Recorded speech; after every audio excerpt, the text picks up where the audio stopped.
is the fourth stage of treatment for the fish.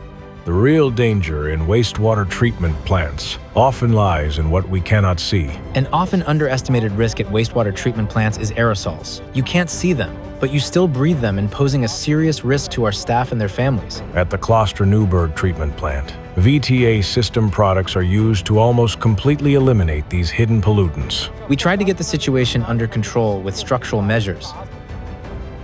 But from our measurements, we know there is still a microbial load present. Complex structural upgrades are expensive and often bring only minor improvements. With VTA System Products, it's a completely different story. With VTA System Products, we can achieve up to 99% germ reduction in aerosols, helping to protect our employees and the environment. Triple protection for nature, for the operator, and for costs. The perfect solution for every wastewater treatment plant. VTA, we clean water.